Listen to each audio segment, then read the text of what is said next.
This year, we have all been living letters of Christ for each other. When we couldn't gather in person, we figured out other ways to be together. We figured out other ways to reach across the miles and be in ministry. In a year when everything was turned upside down, the Church of the Brethren has focused on the basics: to feed, to shelter, to encourage, to heal, serve, give, to simply follow Jesus. Giving food is a way of showing love, and so is giving people the means to grow their own food. Grants from the Global Food Initiative took root in projects across the U.S. and in small communities around the world.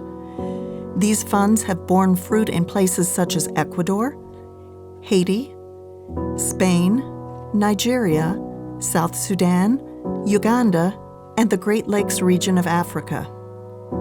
We remember that Jesus was moved to feed the hungry, and we want to do the same.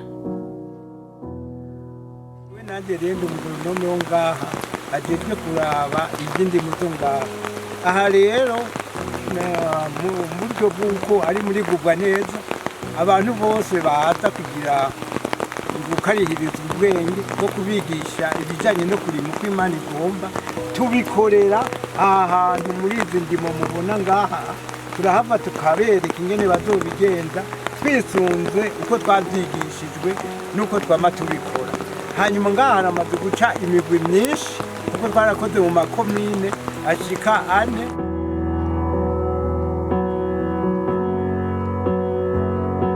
For a while, Brethren disaster volunteers couldn't travel and work together, but careful planning eventually made it possible to safely finish up rebuilding homes in the Carolinas and Puerto Rico, and then move on to a project in Ohio.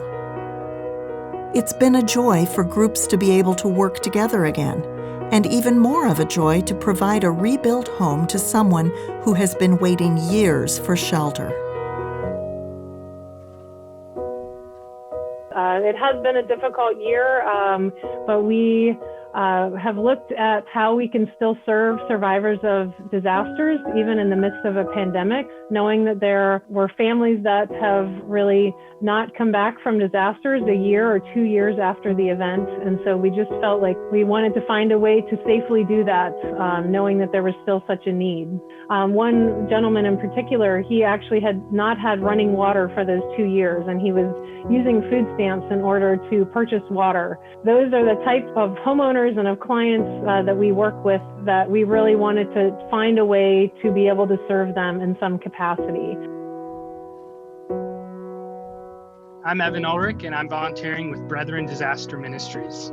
I'm sitting here in Dayton, Ohio, at a project job site, working on rebuilding a home hit by tornadoes in 2019. Serving with BDM during this year has been a challenge, but it's been a huge blessing.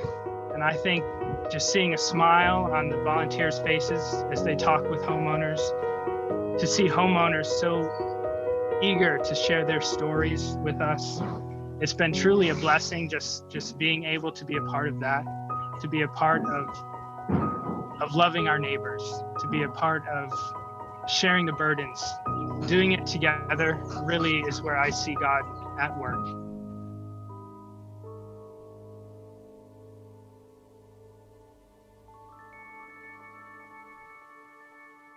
Not being able to travel has been a real disappointment when it comes to global mission.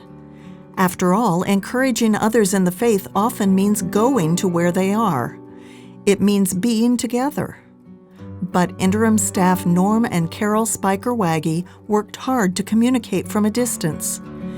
They set up advisory teams for each country, and they managed to bring the global brethren together in a different place, a virtual room on Zoom. Now there are new staff in place, and they're both encouraged and encouraging. This is Ruoxia. This is Eric. We are the new co-executive directors, Global Mission, Church of the Brethren. In the last few months, we started the online meetings and gatherings with our global partners. Even with Zoom, it's not always easy for them to get together for the meeting. Some have to travel for many hours to get to the internet access, and they have to spend a lot of money to get connected to the internet. It's a challenge, but it's exciting to get to see people from around the world. And we're excited to join the Church of the Brethren Global Mission Office. We've been working on global missions in China for the last 8 years. In China, we were restricted in what we could say in terms of evangelism and sharing the gospel with people. But around the world, many countries, they don't have those limitations. So although there's challenges in a lot of these countries, people are able to share the gospel freely, and the churches are growing very quickly. And it's very exciting to be able to be a part of that and to share in that with our partners around the world.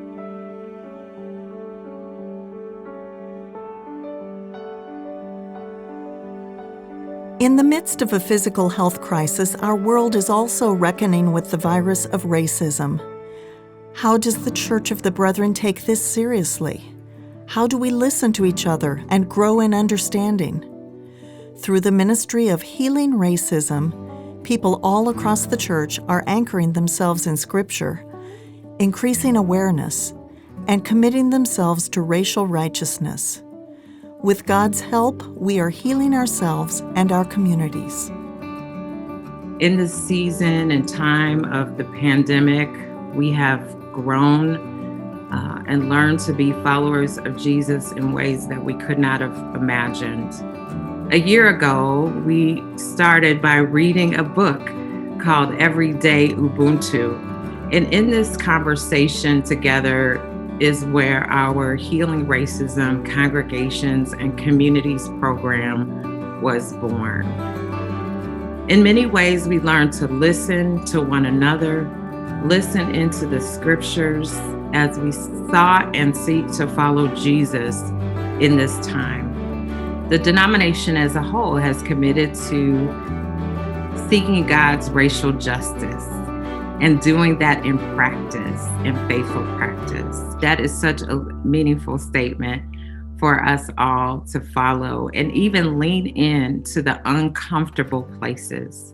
What I really appreciate about the Church of the Brethren is taking a step to commit as a whole to healing racism.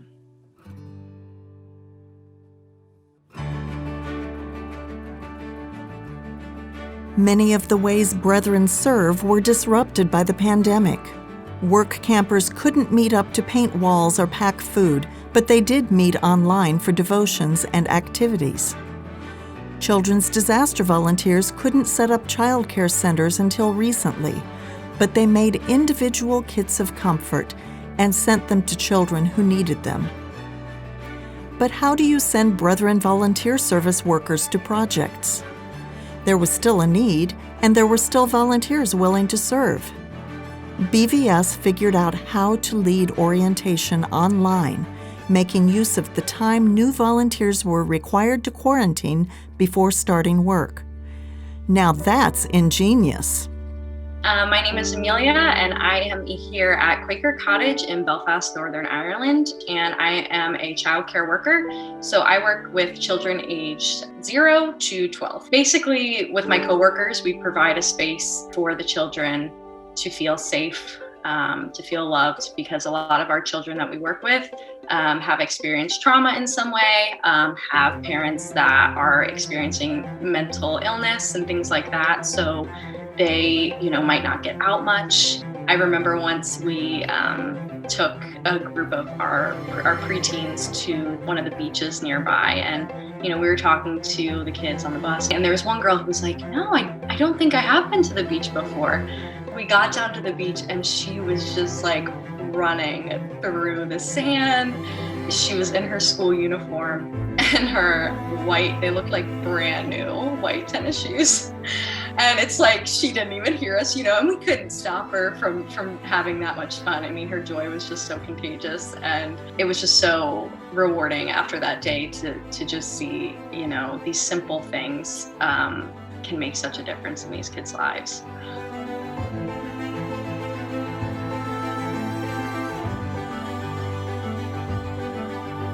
The challenges of the year were many. But challenges generate creativity. Special COVID-19 grants helped Brethren reach out to their communities in new ways. Dozens of these grants, administered by Discipleship Ministries and Brethren Disaster Ministries, went out to congregations and also to church camps, which were especially hard hit by the pandemic. Those who received grants gave away care packages, expanded worship services through online church, welcomed neighbors to their church property, reimagined camping programs, increased accessibility, and more. Like the parable of the talents, congregations and camps received from the wider church and then multiplied those gifts for the glory of God and their neighbors' good. Like a lot of churches, we went to 100% video church.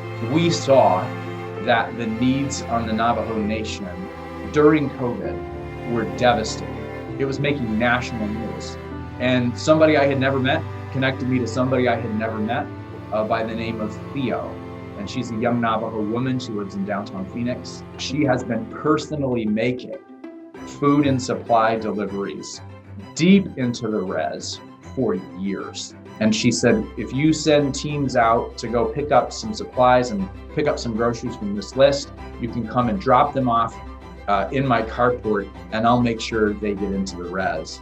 Theo's network was delivering food and supplies to people who may not even have electricity or running water to begin with. This effort was led by people who had never come to our church before Outdoor Church. And it was that combination of people from our church, people from our community, support from our denomination, people from other states and other countries who pitched into this collective effort, and it is still going.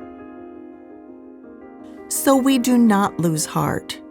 We feel afflicted, but we are not crushed. We are perplexed, but not driven to despair. It is by God's mercy that we are engaged in this ministry. Though we are earthen vessels, we rejoice in the treasure that we carry and the extraordinary power that belongs to God. Thank you for sharing in the gospel of Jesus Christ. Thank you for praying, for giving, for joining in the ministries of the Church of the Brethren.